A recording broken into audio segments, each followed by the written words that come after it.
Inclusive a agência de publicidade do anticristo, Plim Plim, tem proclamado aos quatro ventos que foi o cristianismo que inventou esse negócio de culpa. Essa parada de religião, de cristianismo, aqueles negócios assim, de Jesus, eles que inventaram esse negócio de culpa, de pecado. Não pode haver mentira maior.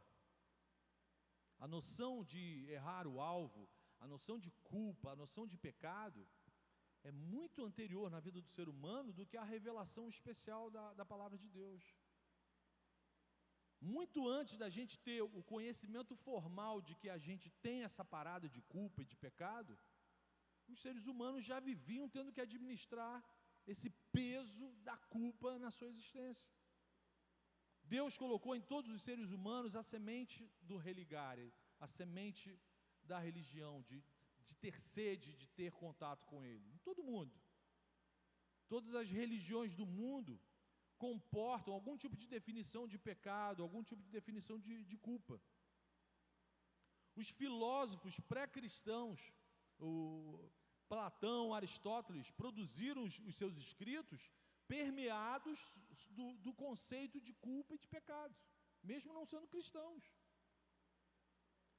Ou seja, o mal que aconteceu lá em Gênesis 3, a queda, gerou uma parada na gente que é o que a gente chama de culpa, de pecado. Todas as religiões do mundo lidam com alguma noção de mal moral, alguma noção de desvio do alvo. Isso está enrustido na vida do ser humano.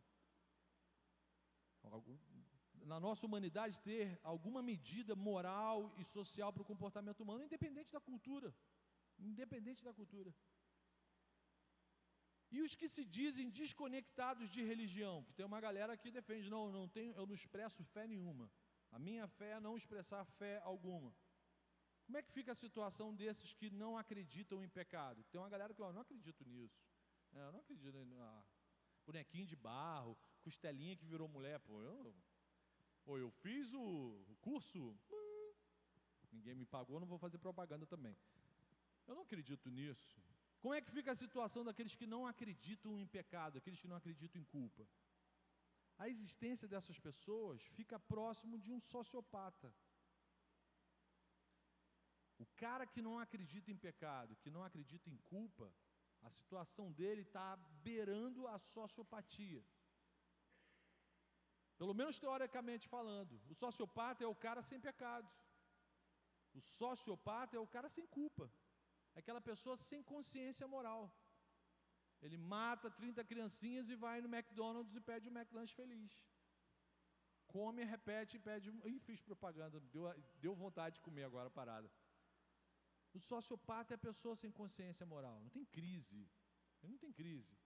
É alguém que não é capaz de sentir dor, não sente compaixão, não sente solidariedade, arrependimento. Nenhuma reação de mal. Ele produz o mal, mas ele não sente reação nenhuma. Porém, a diferença entre o pecado cristão e os outros entendimentos sobre pecado é muito grande. O grande barato na Bíblia é que quando ela fala sobre o pecado, ela nivela todos os seres humanos. Ela não deixa espaço para ninguém ser melhor do que o outro. Ela fala que todos estão destituídos da glória de Deus. Todos nasceram mortos em seus pecados e delitos. Todos. Ela passa uma régua que equaliza todo mundo. Não existe a menor possibilidade de nascer alguém melhor ou pior do que eu, do que você. Isso já me chamou a atenção nessa parada do cristianismo. A Bíblia me informa que todos os seres humanos são seres caídos, são seres confusos, não importa a posição social, nem a religião que esse cidadão tenha. E eu tenho certeza disso quando eu me olho no espelho e quando eu vejo os noticiários da TV. Não precisa ter um conceito muito profundo de religião para você ter a certeza de que o ser humano é um ser imerso em pecado. Liga qualquer noticiário. Portanto, pecado não é uma invenção cristã. Tá todo dia a gente vai ver isso nos telejornais. E da mesma forma como o sistema do anticristo propõe para a gente a eliminação de culpa, Cristo também propõe a eliminação da culpa e do pecado da vida da gente. Cristo também deseja que a gente viva sem culpa, porém Ele não nega a existência disso. Na verdade, o que Cristo oferece para a gente é graça, é favor não merecido. Você não merece viver sem esse peso, mas eu ofereço a possibilidade real de você viver de uma maneira onde a culpa e o pecado não vão mais atormentar a tua vida. É isso que Cristo oferece para a gente.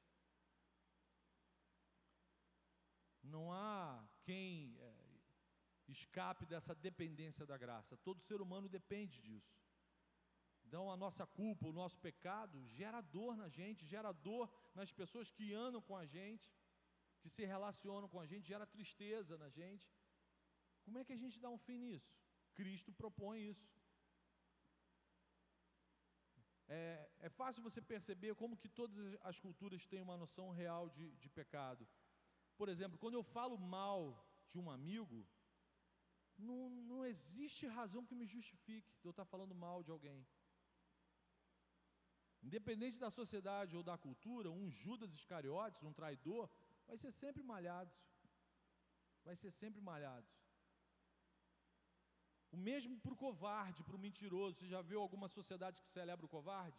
Oh, ele é o covarde, largou, todos os amigos morreram, ele voltou, covarde, Nenhuma sociedade celebra o mentiroso, o ladrão. Tem sociedades que vivem cheias de ladrão, né? Mas celebrar a gente não celebra. Ou seja, a noção de pecado e de culpa está entranhada em todas as culturas. Até mesmo na nossa sociedade, que atualmente é poliafetiva, né? Do multiamor, da homoafetividade, onde tudo, o adultério, é tudo absolutamente normal. Até aqui na nossa cultura, o adúltero é visto como um transgressor, porque ele é um mentiroso. Eu esperava que você fosse fiel a mim, e você transgrediu a minha confiança. Até numa cultura tão equivocada como a nossa, o cara que trai a confiança da gente, a gente vê o cara como um transgressor, foi um infiel.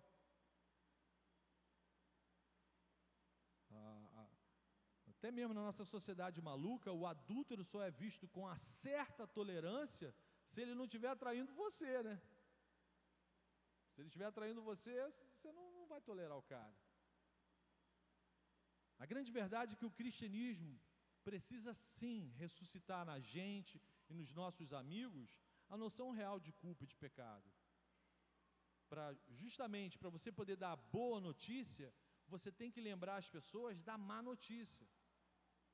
A gente tem que saber falar, olha, cara, deu ruim, mas tem uma boa notícia para falar para você.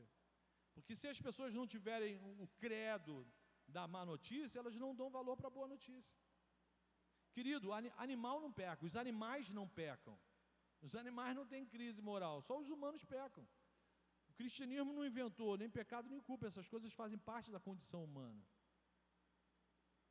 Você não vai ver, não vai encontrar nunca uma baleia chorando no oceano porque as outras falaram que ela está acima do peso.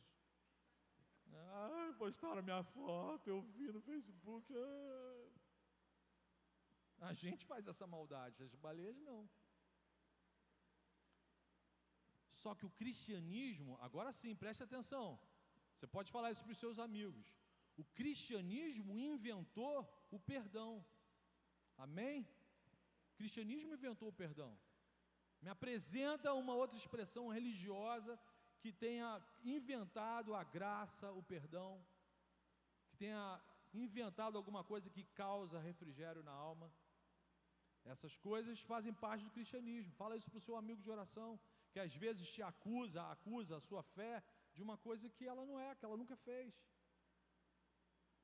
Ninguém resolve o problema de culpa e de pecado só negando, só fazendo de conta que não existe.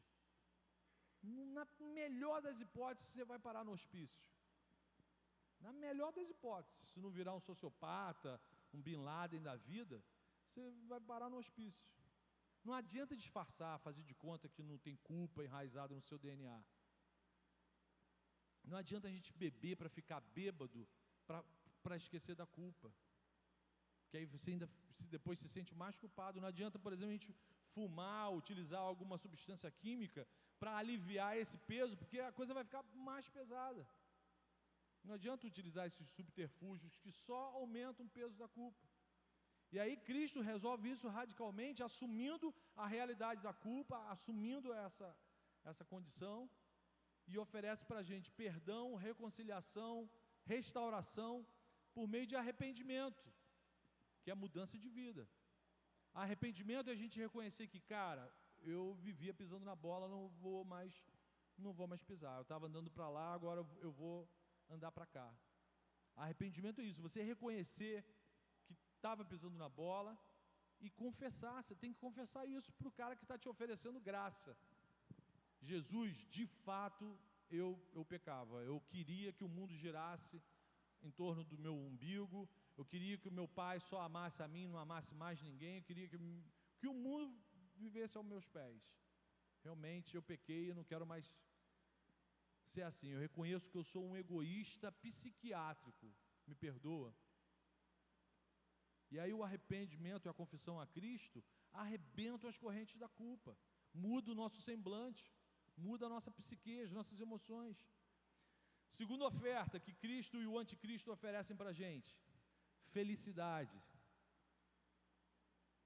Felicidade. Cristo e o anticristo oferecem isso para a gente. Você acha que Satanás, não quero que você seja feliz? Não, ele quer que você seja feliz. Ele quer que você seja feliz.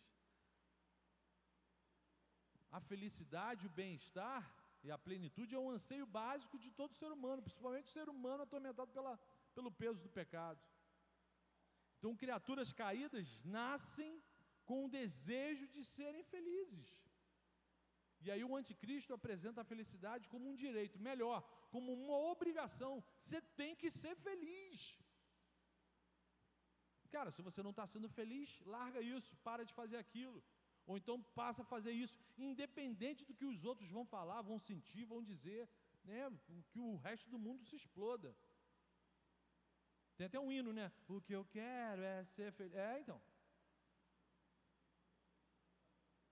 Não importa o que é necessário para fazer, para obter a felicidade, obtenha.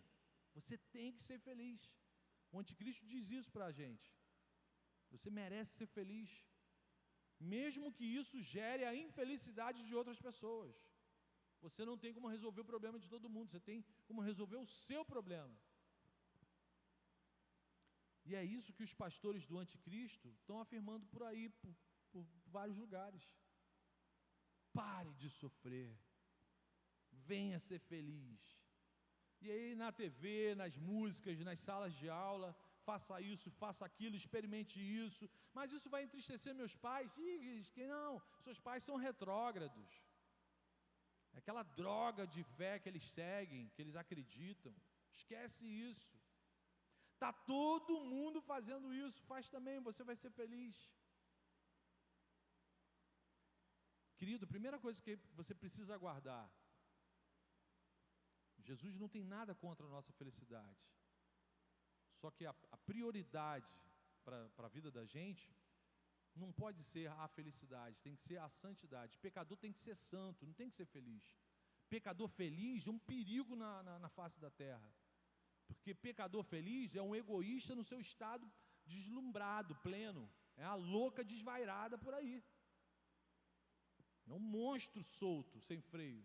Pecador precisa ser santo, precisa ter cheiro de Cristo, aparência de Cristo, pegada de Cristo. Aí sim ele vai ser feliz. Cristo também oferece a possibilidade da gente ser feliz. Ele não tem nada contra a nossa felicidade. Mas não porque a gente tem direito de ser feliz. Isso que a gente precisa aprender. A gente não tem direito a nada. Você não tem direito a nada. Se você está fazendo tratamento, vai gastar mais remédio hoje. Você não tem direito a nada, amiguinho. O certo era você ser atormentado por ira todos os dias, não ter um momento de paz. O certo era você nem estar respirando agora, está aqui me olhando por quê? Isso que era o justo. Aí Deus é gracioso, permite que você tome forma no ventre da sua mãe, venha a existência, é revelado a você a existência dele, e você acha, eu não sou feliz, ninguém me ama, ninguém me ama. Pô, se liga, rapaz. A felicidade que Cristo oferece é resultado de uma vida de confiança, de relacionamento com Ele. O que Ele falou sobre isso? Busca o meu reino em primeiro lugar e todas as coisas te serão acrescentadas, cara. As passageiras, aquelas bobeirinhas que só você sabe que deseja, as eternas, tudo vai ser. Isso é felicidade, plenitude, não sentir falta de nada. Felicidade não é você ter uma porção de coisas, felicidade é você não ter falta. Eu não sinto falta, eu estou pleno. Tanque de combustível transbordando. Isso a gente só consegue se a gente tiver um relacionamento de confiança, de obediência a Cristo. É no ato da gente doar o nosso amor para Deus e depois para as pessoas que estão perto da gente, que a gente vai descobrindo lentamente o que é felicidade de verdade. Aí você fica assim, cara, como é que eu dava valor para isso? Cara, que coisa, que pequenez. Então, guarde isso, Deus não é contra a nossa felicidade, só que antes de te fazer feliz, Ele quer te fazer santo. E santo não é ficar com aquele arame redondo em cima da sua cabeça, não é isso. Santo é deixar você com a imagem e semelhança de Cristo, o verdadeiro ser humano.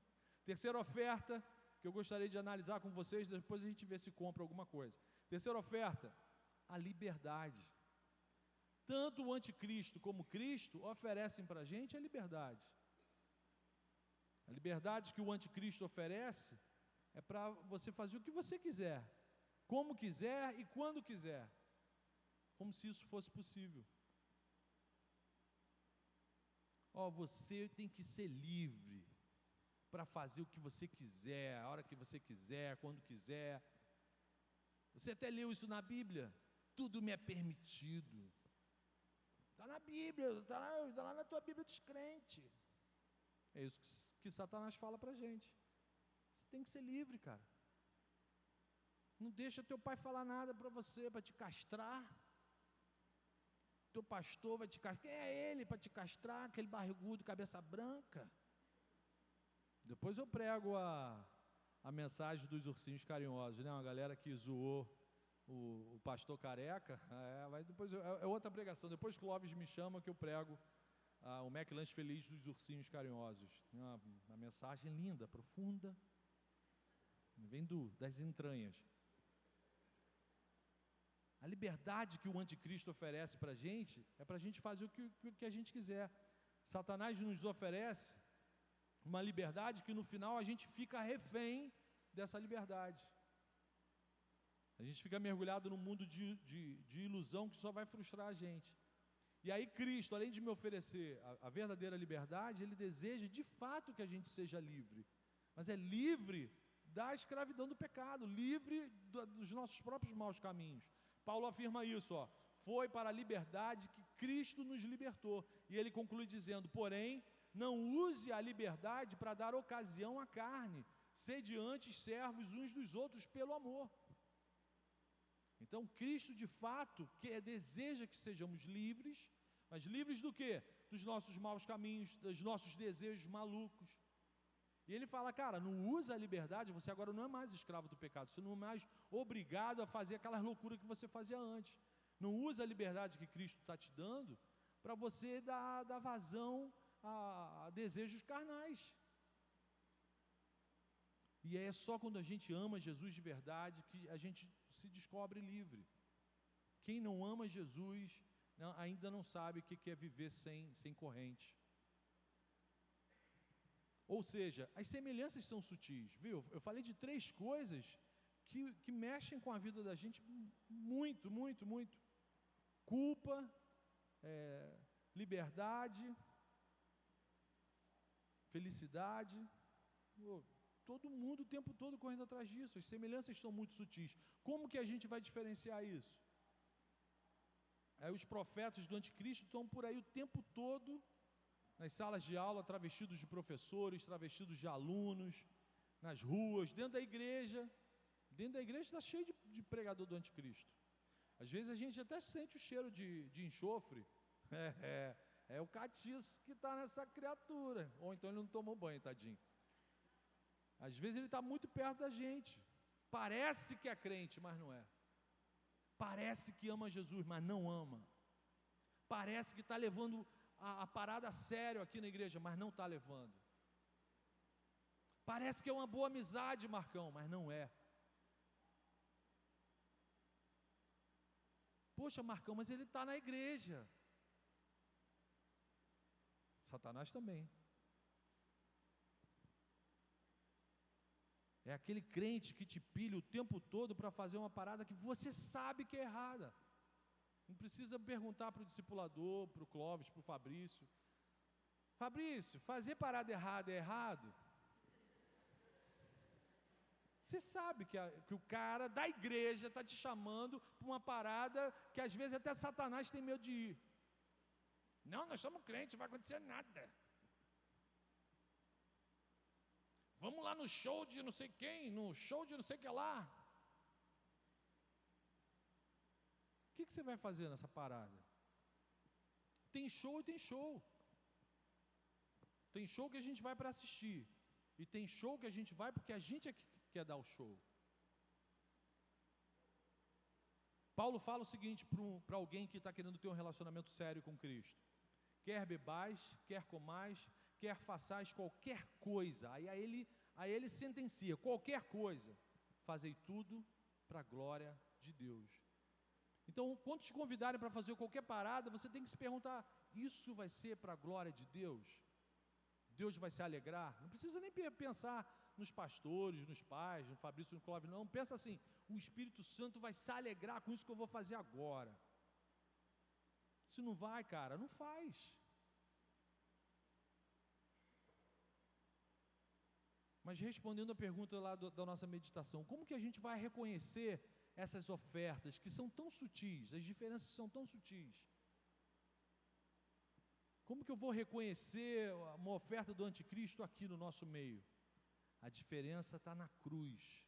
A gente acabou de cantar: a cruz me salvou. A diferença está na cruz, meu irmão. A diferença entre Cristo e o anticristo está na cruz. O anticristo jamais vai propor para você um caminho estreito. Jamais vai propor para você um caminho difícil, desafiador. Jamais. Tudo aquilo que nega a cruz, tudo aquilo que conduz para um caminho fácil, tudo aquilo que conduz para onde você se sente confortável, conduz para a morte. Seres egoístas andando num caminho fácil, está indo para a morte. E aí tudo que vem da cruz, tudo que te conduz num caminho estreito, que para passar você tem que deixar uma porção de porcaria para trás, isso te conduz para a vida. Não existe disfarce, camuflagem, estratégia, arquitetura que Satanás consiga fazer para despistar, para desfazer essa diferença. Não tem. Então, se você está obstinado com alguma coisa, não quer nem ouvir seus pais, não quer ouvir seus pastores, não quer ouvir seus líderes da igreja, pode ser que uma parada muito sinistra esteja rolando no seu coração. Se você quer viver sua vida do jeito que você acha que é a maneira, pode ser que você encontre no decorrer do tempo só pessoas tristes com você, pior, gente te odiando, gente procurando algum momento que você vai falhar para bater em cima. É caminho de morte, é caminho de morte. Quando a gente se acha o bambambam, só eu sei tudo. Cara, como é que as pessoas não entendem o que eu estou vendo? Quando só você é o Aristóteles da parada, cara, tem alguma coisa pegando para você. Foi isso que Jesus falou para a gente, lá em Lucas, capítulo 9, agora que eu vou começar a pregação. O Clóvis começou a chorar ali, ó. Lucas, capítulo 9, anota aí, versículo 23 e 24. Tem uma galera aqui desse lado que não está acreditando. Vou ler o texto bíblico agora, anota aí, ó. Lucas 9, 23 e 24. Esse é o texto da nossa meditação. Depois você vai estudar isso em casa. Já sobre aqui pelo Brito, que está rolando um grupo de estudo. pós-retiro, Calvinus Man. Lucas 9, 23 e 24. Jesus dizia a todos, Jesus estava falando para geral: se alguém quiser acompanhar-me, negue-se a si mesmo, tome diariamente a sua cruz e siga-me. Pois quem quiser salvar a sua vida, a perderá. Mas quem perder a vida por minha causa, este a salvará. Até aqui. Então Jesus está sendo bem claro, está falando para todo mundo. Se alguém quiser acompanhar-me, essa é a pergunta que eu faço para você. Você quer acompanhar Jesus? Você está vindo aqui sexta após sexta, está indo na célula, vem nos domingos. Você quer de fato acompanhar Jesus? Isso está fazendo diferença na sua vida? Se você quer de fato acompanhar Jesus, Ele tá mandando a real aqui para a gente. Ele não fica enrolando. Ele não é igual o pregador, enrolado. Não estou enrolando vocês, eu estou enrolado. Mas Jesus está mandando a real aqui, Alguém quer me acompanhar? Você quer andar comigo? Aí Ele manda as condições, cara. Negue-se a si mesmo. Você vai ter que tomar diariamente, é todo dia. O que você fez hoje, beleza, que bom. Amanhã vai começar tudo de novo, do zero. Tome diariamente a sua cruz e siga-me. Pois quem quiser dar um jeitinho na sua vida, já vai perder, vai dar ruim. Mas quem perder a vida por minha causa, esse a salvará. Então, primeira aplicação. Quando o pastor fala aplicação, você já sabe que está terminando, né? Primeira aplicação, só tem mais duas. Primeira aplicação. Negue-se a si mesmo, amiguinho. Diga de uma vez por todas não à sua velha natureza. Versículo 23, se alguém quiser acompanhar-me, negue-se a si mesmo. O que Jesus está falando com isso? Para você renunciar a todas as paixões que entristecem o Espírito Santo. Tudo que você tem certeza que não alegra o Espírito Santo é para você negar. Eu gosto muito de olhar esse site aqui, mas eu não sei se isso aqui alegra o Espírito Santo. Eu sempre apago ele do histórico, que é para o meu pai não ver. Então eu acho que isso não alega o Espírito Santo não, amiguinho. Negue-se a si mesmo. Tudo que o Espírito Santo te revelar que é um desejo desprovido da graça, da glória de Deus, é para você negar. Mas Marcão, eu gosto muito, na verdade eu não sei viver sem isso. Você vai conseguir viver assim. Não é mais para você viver, é para Cristo viver em você. Então se você estiver morrendo por falta disso, glória a Deus. Renuncie a todas as paixões que não fazem parte do plano de Deus para a vida da gente. Gente de um sexo tendo desejo por gente do mesmo sexo, cara, diz não para isso. Por mais que você tenha que conviver com esse desejo até o fim da tua vida. É uma questão de amor. Você ama Jesus? Por isso que eu perguntei, você quer andar com Jesus? Se você quer andar com Jesus, você vai dizer não para paixões que vão andar com você de repente o resto da vida. Se você ama Jesus, você vai dizer não para aquele desejo incontrolável de defraudar o corpo da sua namorada.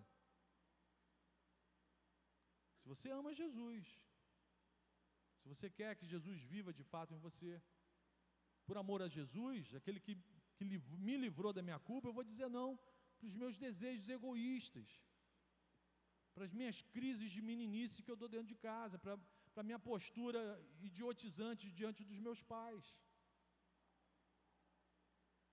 O cara tem 17, 16 anos e tem crise de debilóide dentro de casa, com os pais. Cara, diz não para isso. A Bíblia fala, honra pai e mãe, para que tudo te vá bem, para que os teus dias se prolonguem sobre a terra. É a promessa com condicionante. Se você não honra pai e mãe, o que a Bíblia está dizendo? Nem tudo vai andar bem e você não vai durar muito tempo, porque você é muito chato, rapidinho eu vou tirar você daqui do filme. Não fui eu que escrevi o texto. Não fica uma raiva do pregador não, foi o cara que escreveu o texto que falou isso. Cara, é uma questão de amor, é uma questão de amor. Se você ama de fato a Jesus Cristo, mesmo com todas as dificuldades que isso implica, você vai dizer não para os seus desejos esquisitos. E a Bíblia me garante que eu e todos vocês aqui temos desejos assustadores. Que bom que a gente não sabe o que assusta você e o que assusta a mim. Mas é uma questão de amor. Quem você ama mais? Jesus ou os seus desejos tirânicos? Porque não são desejos legais, são desejos tirânicos, absolutistas, que mandam em você. Se você tivesse controle sobre eles, não, mas eles mandam em você. Você fica mal se não fizer aquilo. Você fica mal se não consumir aquilo. Você fica mal se não olhar aquilo. Você fica mal se não passar a mão naquilo. Então isso é tirania. Isso é uma opressão maligna. Então, por amor a Cristo, aquele que quer ver você feliz, santo, livre de todo tipo de opressão, diga não ao caminho largo, cara. Diga não é por amor a Cristo, cara. Diga não por amor a Cristo, por uma sexualidade baseada no achismo dos outros. Eu acho que eu tenho que namorar assim. Eu acho que tem que ser assim. Ninguém tem nada a ver com isso. Meu irmão, isso é pensamento satânico, maligno. Se nós somos corpo de Cristo, tudo que está acontecendo com você tem a ver comigo, amiguinho. O meu casamento diz respeito a vocês, eu tenho que prestar conta da minha vida a sós para vocês. Porque nós somos corpo. A sua alegria me abençoa, a sua tristeza me preocupa, e o seu pecado surge em mim também. Então, se o seu achismo não está baseado na palavra de Deus, o seu achismo é burrice. Não pode falar isso, né? Pastor, vai traumatizar as pessoas. Tá, é o quê? Falta de sabedoria gospel, sei lá, é burrice mesmo.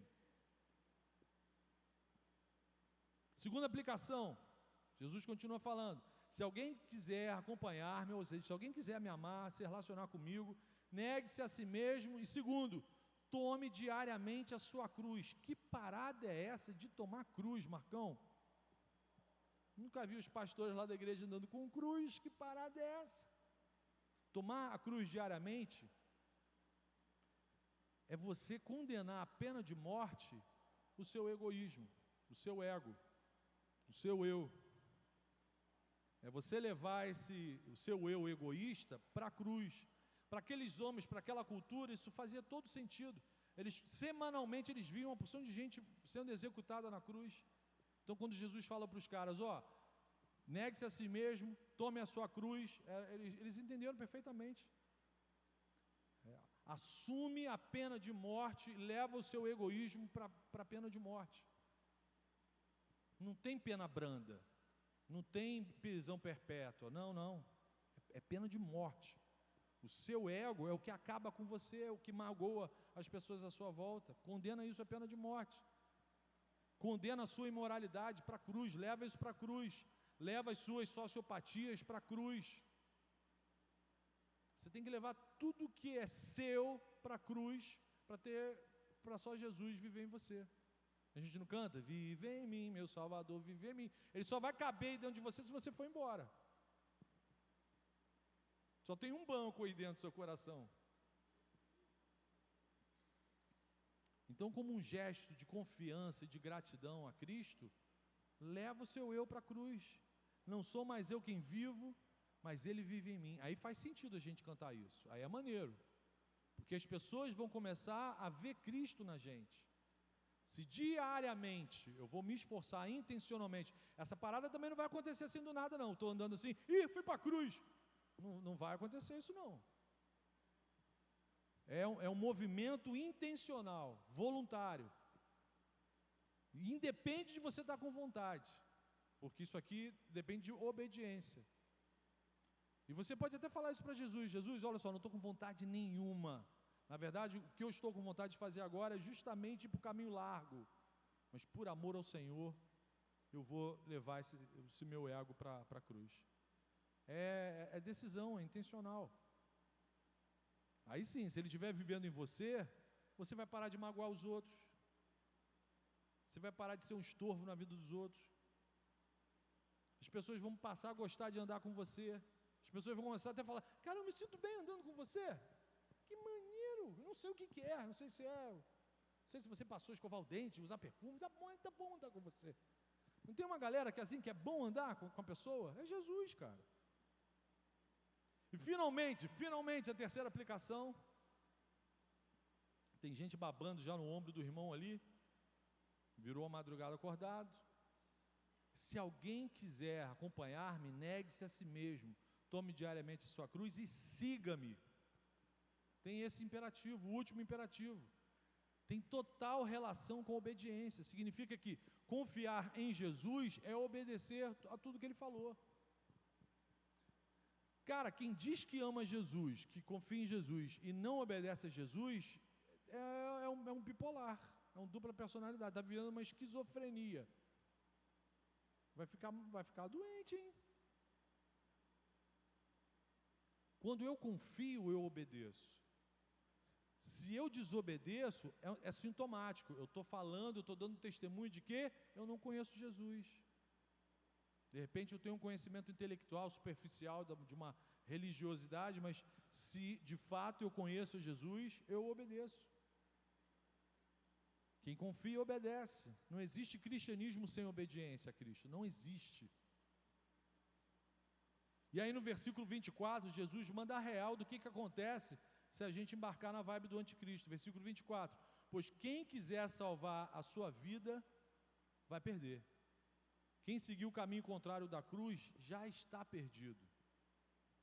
Não tem esse jeitinho politicamente correto. Não tem. Porém, se você procurar Cristo, a sua vida Ele vai te conceder muito mais do que você consegue pedir, pensar ou imaginar. Quem perder a vida, o ego, os egoísmos, por minha causa, este a salvará. Amém? Vamos orar? Feche seus olhos.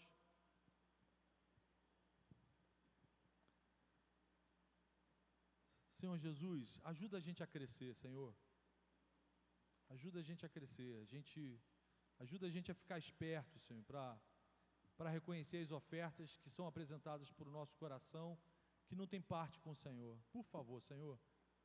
O Senhor falou que a gente tinha que ser manso como as pombas e sagaz como a serpente. Senhor, faz assim com a gente, que a gente tenha um discernimento rápido do espírito das coisas, daquilo que chega para a gente com aparência de coisa boa, mas que não é coisa boa, Pai. Por favor, ajuda a gente a negarmos o nosso eu, o nosso coração, ajuda a gente a dizer não para o caminho largo, a tomar a cruz, Senhor, condenar a morte todo dia, os nossos desejos malucos, egoístas. Ajuda a gente a mortificar o nosso ego, perdoa o nosso pecado, Senhor, perdoa a nossa arrogância, porque toda vez que a gente te desobedece, Senhor, a gente está demonstrando arrogância, soberba. Perdoa, Senhor, perdoa a gente. E ajuda-nos a termos a restauração da Tua imagem e semelhança na vida da gente, Pai. De tal forma que outras pessoas se apaixonem pelo Teu Filho Jesus por conviverem com a gente. Faz assim, Senhor. Continua fazendo essa obra aqui no meio da galera do UP, Senhor. Que os pais dessa galera aqui vejam a Sua presença na vida deles. Que a galera da escola, da faculdade veja a Tua presença na vida deles. Faz assim, Senhor, que a nossa nação perceba a Tua presença na vida deles, Pai. Eu te peço isso em nome de Jesus. Amém.